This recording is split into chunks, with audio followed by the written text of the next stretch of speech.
Show हो रही है स्क्रीन आप लोगों को?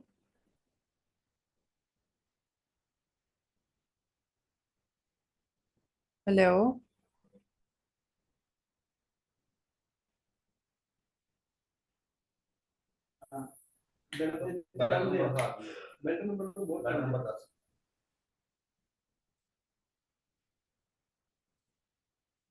ओके।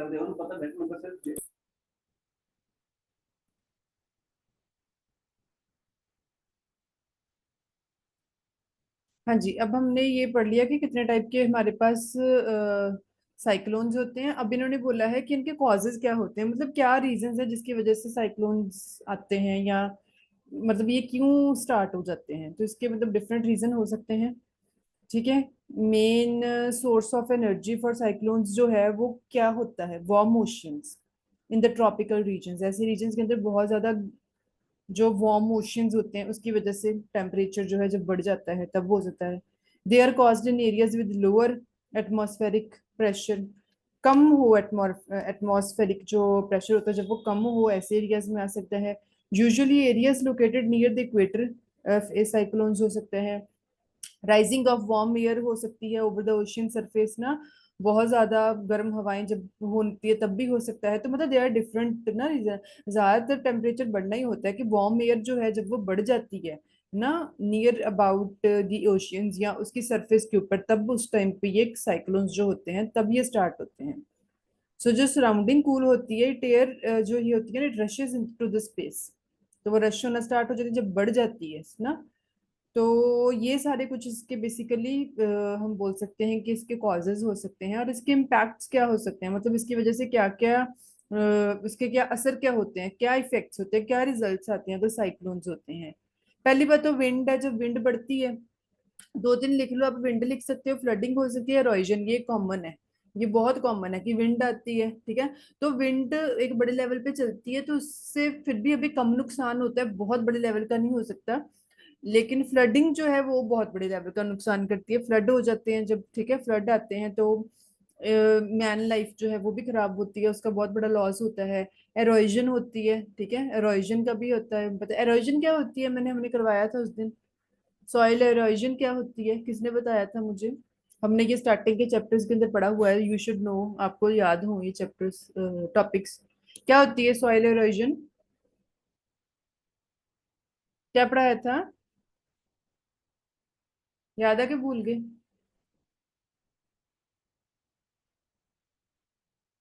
किसी को नहीं याद? कल आपको पता हो सॉइल एरोजन। उसके बाद हमारे पास आते हैं areas of cyclone in India, मतलब कैसे कैसे एरियाज के अंदर साइक्लोन्स आ सकते हैं।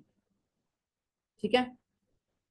तो उन्होंने बोला कि हाँ ज्यादातर कौन कौन से एरियाज हो सकते हैं, ये एरियाज के कुछ नाम इसके अंदर पीपीटी के अंदर गिवन है, ये आप चेक कर लेना एक बार, आप रीड कर सकते हैं इनको। इनमें से कोई भी दो या तीन आप, ज्यादातर तो जो ओशियन कोस्टल एरियाज साइड होते हैं ना वो उस साइड पे ज्यादा आते हैं, इंडियन ओशियन। ठीक है। को एक याद रखना, जब जितने भी साइक्लोन्स आते हैं ना वो ओशियंस की साइड पे आते हैं जहाँ पे ओशियंस हैं, और जितने कोस्टल एरियाज हैं तो वहां पे आते हैं, ज्यादातर ये एरियाज के अंदर आते हैं। तो इन्होंने इंडिया के अंदर बताया है कि इंडिया के अंदर distribution of cyclone in India, मतलब इंडिया के अंदर कहाँ कहाँ पे साइक्लोन्स आ सकते हैं। Some severe cyclones it recently had in India, जो रिसेंटली हुए हैं। ठीक है। तो ये इन्होंने एक डाटा दिया हुआ है, आपके बुक के अंदर वैसे है नहीं, आपको जो पीपीटी मैंने असाइन किया इसका लिंक मैंने शेयर कर दिया ग्रुप के अंदर। इसके अंदर इसका सारा मतलब डिटेल में अंदर गिवन है ना। इफेक्ट्स क्या हुए थे इसके, क्या क्या इफेक्ट्स हो सकते हैं, और इसके अंदर लिए हम लोग कौन कौन सी सेफ्टी मेजर्स जो हैं हम लोग यूज कर सकते हैं। ठीक है। तो ये सेफ्टी मेजर्स हम लोग सारे ही जितने भी हम लोग डिसास्टर मैनेजमेंट पढ़ रहे हैं उसके सबके अंदर हम लोग पढ़ रहे हैं।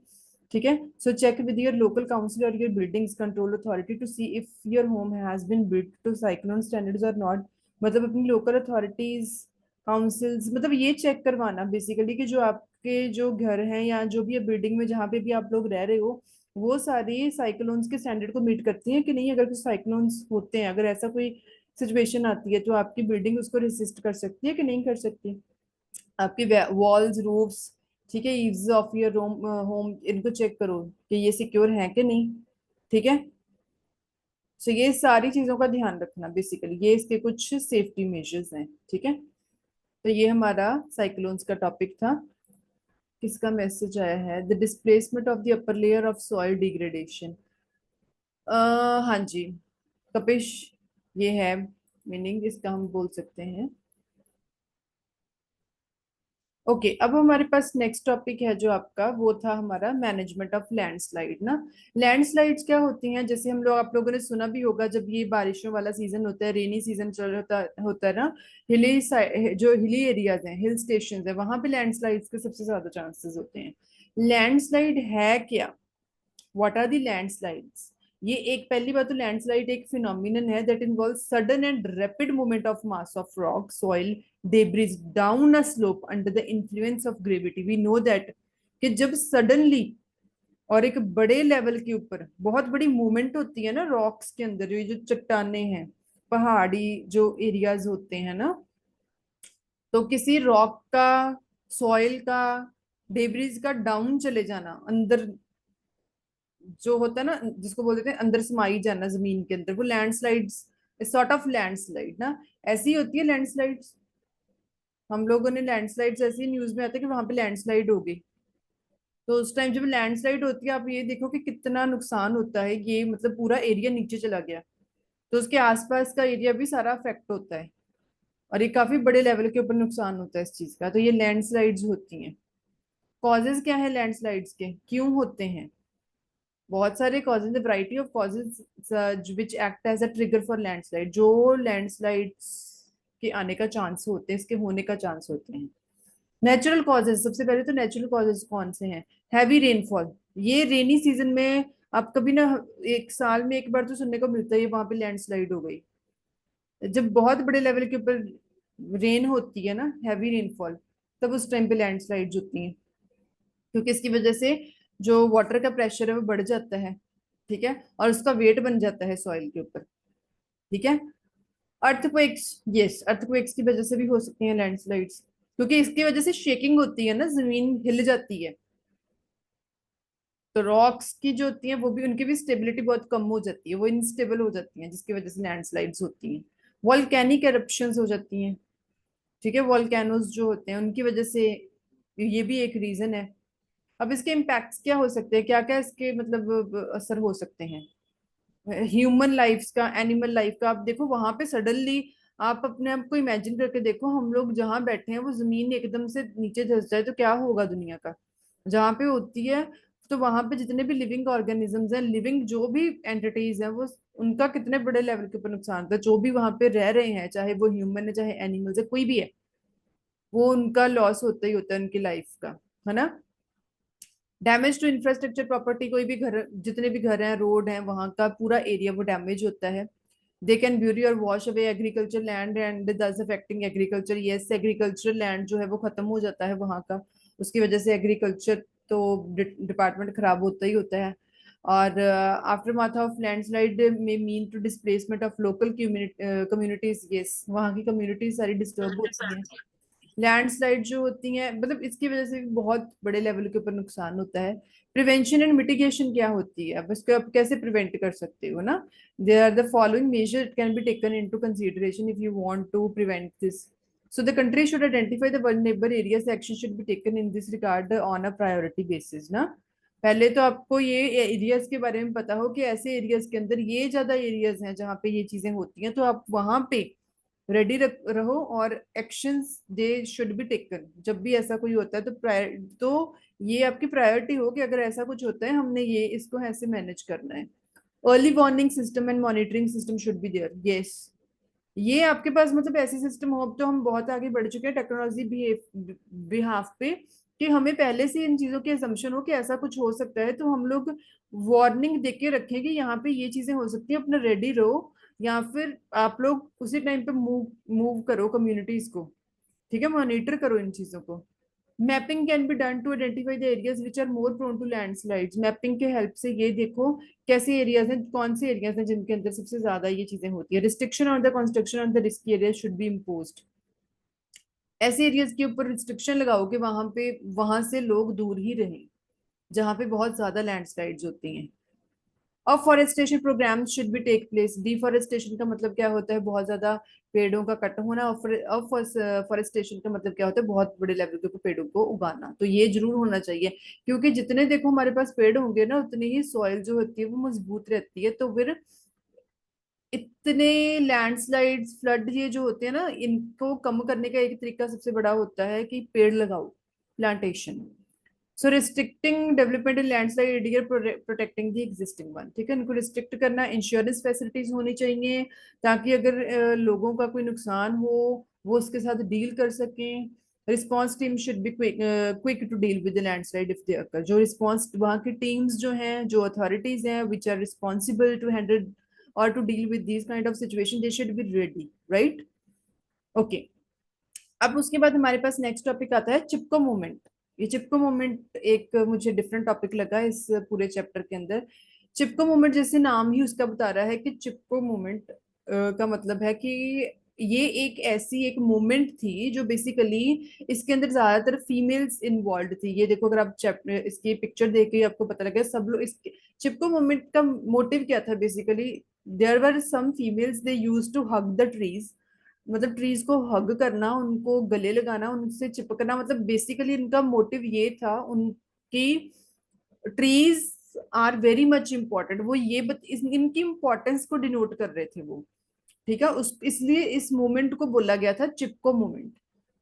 ठीक है, कि इसके अंदर उनका ये था कि अगर कोई भी कट करता था, कोई भी कट करने उससे पहले, मतलब वो इसको हग करके ये बताते थे कि कितनी इंपॉर्टेंट चीज है जिसको हम लोग कट कर रहे हैं।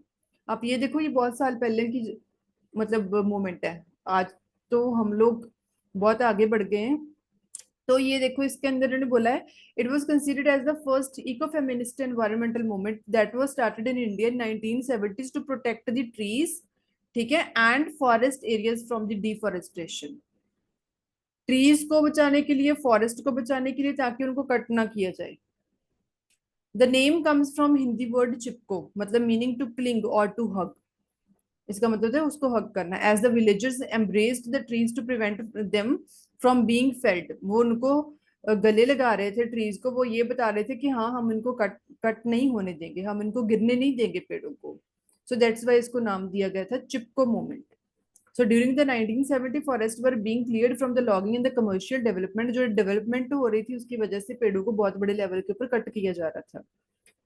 ठीक है, it was leading to the extensive deforestation and destruction of large swath of the wildlife habitat. तो वाइल्ड लाइफ डिस्टर्ब हो रही है। So this caused significant ecological damage. इसकी वजह से हमारा जो इकोलॉजी, मतलब एटमॉस्फेयर जो तो बड़े लेवल के ऊपर डैमेज हो रहा था, एंड डिस्क्रिप्शन हो रही थी। ठीक है, इसकी वजह, क्योंकि फॉरेस्ट, और हम पहले ही बोलते हैं कि wild life is quite important for the survival of Mankind. हम लोगों की जिंदगी के लिए वाइल्ड लाइफ जो है वो बड़ी इंपॉर्टेंट है, बड़ी जरूरी है। ठीक है, तो ये देखो, ये मतलब basically it was the scenario at that time. ठीक है, तो ये ज्यादातर, मतलब ये जो मूवमेंट थी, it was considered for the first eco feminist movement. इसके अंदर फीमेल ज्यादा इन्वॉल्व थी, दैट्स वाई इसको एक फेमिनिस्ट मूवमेंट भी बोला जाता है। ठीक है, फीमेल्स इसके अंदर ज्यादा इन्वॉल्व, मतलब इनकी जो लीडर थी वो भी एक फीमेल ही थी। ठीक है, so this was your Chipko movement. और उसके बाद हमारे पास आता है silent valley movement. Silent valley movement का मतलब क्या है, ये भी एक मूवमेंट थी। ठीक है, तो साइलेंट वैली मूवमेंट, ये एक वैली है, it's name is silent valley. ठीक है, ये जो आपकी वैली है, it is silent valley.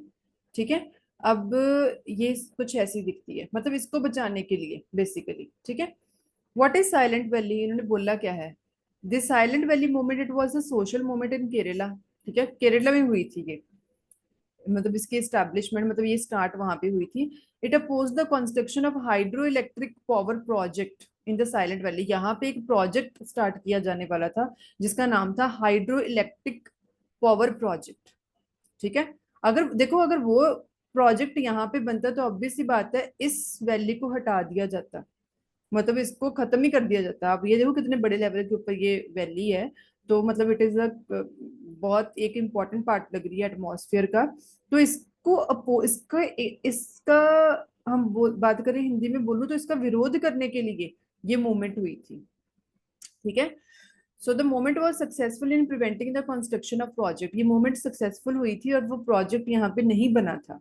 Silent Valley was declared a national park in 1985। तो उसके बाद 1985 के अंदर साइलेंट वैली को नेशनल पार्क का नेम दे दिया गया था। ठीक है, this is known as the Silent Valley. History क्या है हम ऑलरेडी पढ़ चुके हैं। Silent Valley project was popular social environmental campaign that began in 1970 to protest against the opposite to propose the hydroelectric project in Silent Valley, Kerala के अंदर हुई थी।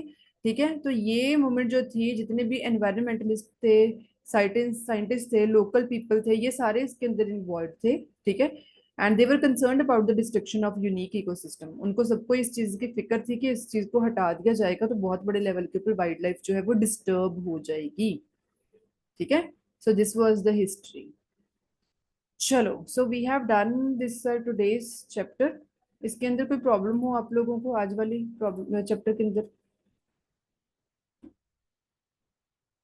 कोई प्रॉब्लम तो नहीं थी इसके अंदर?